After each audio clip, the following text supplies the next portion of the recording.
നീ രാജാവല്ല, ട്രംപിനോട് അമേരിക്കൻ ജനത വിളിച്ചു പറയുകയാണ്. ട്രംപിനെതിരായ മുദ്രാവാക്യങ്ങൾ നിറഞ്ഞ അമേരിക്കൻ തെരുവുകൾ.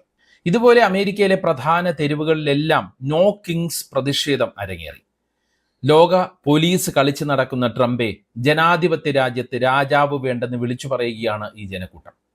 ഗാസയിൽ ഇപ്പോഴും അരങ്ങേറുന്ന ഇസ്രയേൽ ക്രൂരതകളും പ്രതിഷേധങ്ങളിൽ ഉയർന്നു. 4 പ്രധാനപ്പെട്ട കാരണങ്ങൾ ഉയർത്തിയാണ് ട്രംപിനെതിരായ പ്രതിഷേധം അമേരിക്കയിൽ നടക്കുന്നത്. 1, ഏകപക്ഷീയമായ തീരുമാനങ്ങൾ. അതായത് ഉദാഹരണം, സർക്കാരിന്റെ ഷട്ട് ഡൗൺ പോലുള്ള തീരുമാനങ്ങൾ. ഏകപക്ഷീയമായ തീരുമാനങ്ങളുമായി ട്രംപ് മുന്നോട്ട് പോവുകയാണ്.